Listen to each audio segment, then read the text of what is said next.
sure how long this segment's going to last. John McClain is in a bad mood. Astros lost game 1 at home to the Tigers. John was there. John, what was the experience like? It was depressing. Tarek Kubel, the lefty from the Tigers, best pitcher in baseball, he's going to win the Cy Young Award, and he dominated the Astros. They didn't do squat till the ninth when they scored. Bases loaded, 2 out. Jason Hayward pinch hit. Hard line drive right to the first baseman. Game over. No team that's lost the first game in a wild card has ever won the World Series or has ever even advanced out of the wild card round, and that does not look good for the Astros. Well, Rangers did that last year. Remember, they went into Tampa and took them out quickly, and it's just this is a short series here. Paul? That's right. And the same thing that the Rangers, great example, what they did last year. Tampa, and then they went on to Baltimore, I believe. Yep. And the same thing could be the Tigers. They're hot. And Framber Valdez, who was 0-3 with a 9 ERA last year, gave up 3 runs, couldn't even get out of the fourth, didn't even get to the fifth inning in this one. So disappointing all around. And I'll be back there tomorrow to see if I can help them pull through. John, I do want to, that line drive that Jason Hayward hit was a screamer. What was the reaction like? Oh my gosh, they did it, and then no, it caught.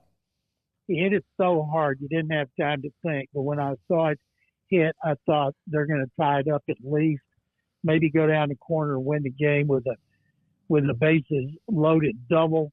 But then Torkelson caught it. The Tigers got to breathe a huge sigh of relief. I like their manager, A.J. Hinch. Hinch did a great job here. He got fired because of the cheating scandal, went to the Tigers, and he got a really nice ovation at the start of the game from the fans.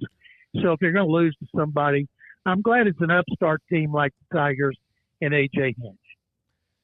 John, Texans are 3-1, 24-20 over the division rival, I guess, Jacksonville Jaguars, who are now 0-4, which is just not a good place to be at all. But your thoughts on what you saw this past weekend with the Texans winning once again?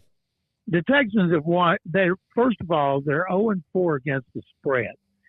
I haven't looked. Somebody told me they're favored over the Bills. I can't imagine that because I think Buffalo's going to win the game. But they pulled it out. C.J. Stroud played great. 345 yards. They still committed too many penalties. They've had at least 11 3 games in a row. Offensive line's an embarrassment. Can't run block. Can't stay on sides. Can't not commit false starts. And it's amazing they're 3-1 with such poor performance from their offensive line. Defense has played well enough. Now, Buffalo's coming off that humiliation at Baltimore. This is what we call the Stephon Diggs game. Diggs had first rushing touchdown of his career. He was supposed to throw the Philly special, but saw that the Jaguars didn't buy it, and they were covering Stroud. So he did a nifty run for a touchdown. Stroud and Nico Collins still right now are the best, most effective combination in the NFL. Collins has more than 100 yards and the number 2 receiver in yardage. And the Bills, you got to get pressure on Josh Allen. They don't have much of a receiving game without Diggs, and so they have to run the ball, throw the balls to the tight ends and back. So I think Buffalo will win, but I think the Texans would have been better off had the Bills beaten the Ravens and come in here 4-1 instead of embarrassed and seething to bounce back. I mean, Baltimore beat the hell out of Josh Allen. I'm surprised he survived that game, but he's a big guy. It always makes you nervous because he's so big, he thinks he can run into anything or over anything, and they beat him up. John, was there ever a player in all of your years of covering the Oilers and all the Texans that was ever sideways with you that refused to do an interview with you? Oh, yeah, not with the Texans, but I had some with the Oilers. Back then, players read the news sports section every day. They brought them over there. They picked them up. They went over and read. Earl Campbell would talk to me for years. What? And I had others that went through periods of not talking to me. The only person that did that with Texans was Bill O'Brien, and he didn't talk to me for about 2 months because he was mad when I questioned his clock management, which will drive coaches crazy. And but most of the time that has not happened. And there's a league rule. Like if a player doesn't talk, you're required to talk after a game.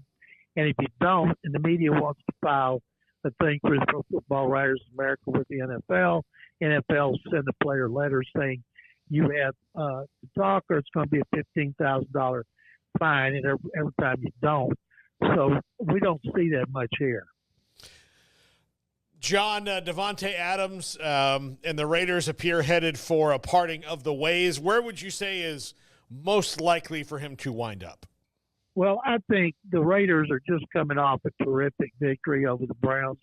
They won in Baltimore. You'd think he'd want to be part of that. But, these wide receivers, a lot of them. That's why I love covering Nico Collins, love covering DeAndre Hopkins and Andre Johnson. They were not selfish. They wanted the ball, but they didn't squawk when they didn't get it. They didn't cause issues behind the scenes. Where Devonte Adams has been saying he doesn't want to be traded. Now he does. I would think the Kansas City Chiefs would be the number one team desperate for a wide receiver. And he's going to want his contract redone, restructured so he'll get more money up front.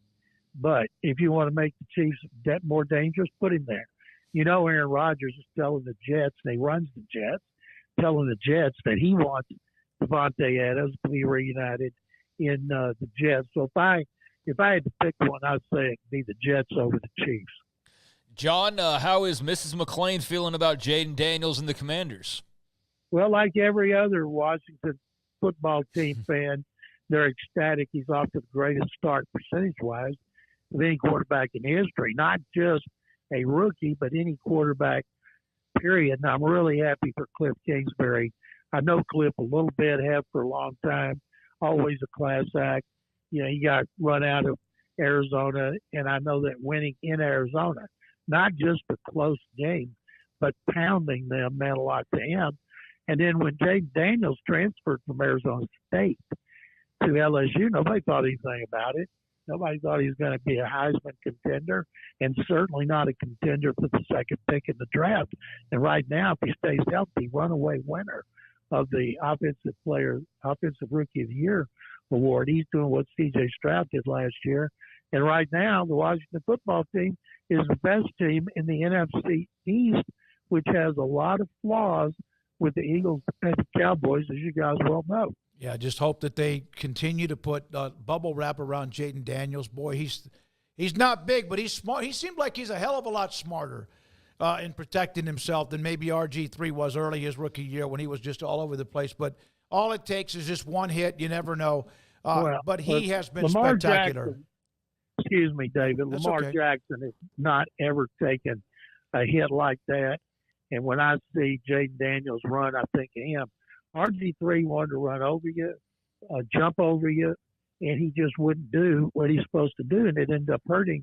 It basically ruined his career with Washington. And so I'd love to see people forget he was Rookie of the Year over Andrew Luck. And then the injuries with Mike Shanahan just killed his career. So I think Jayden Daniels, hopefully he learns to slide, and they're telling him because he's going to run a lot because he's a great runner and he's a smart runner. Did you ever in your career at all interview, I know most of it's been the NFL, all of it, but did you ever interview Pete Rose? No, Pete Rose is one of my favorite players, and but I never.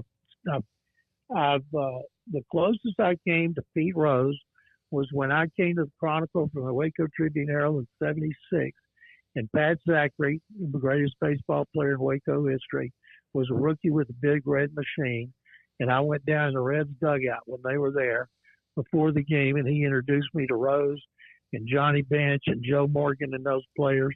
And I told Pat, I said, I can't believe. I said, how in the world can you pitch when you're not be starstruck with all these guys? And they loved Pat because they were giving him a hard time. And I'll never forget, Pete told Pat that his dog Bronco, that his wife Carolyn would take care of Bronco one time, and she brought Bronco to the plane to meet Pat in Pete's Rolls, and Bronco took a dump in Pete Rose's car. Pat and Rose both love telling that story. And so Bronco left a souvenir in Pete's Rolls Royce. That's great. Greatness. Thank you, Hall of Famer John McClain. Thank you, guys. Take 'em Bears. John McClain, Hall of Fame columnist with us Tuesdays. He was at that Tigers win against the Astros. And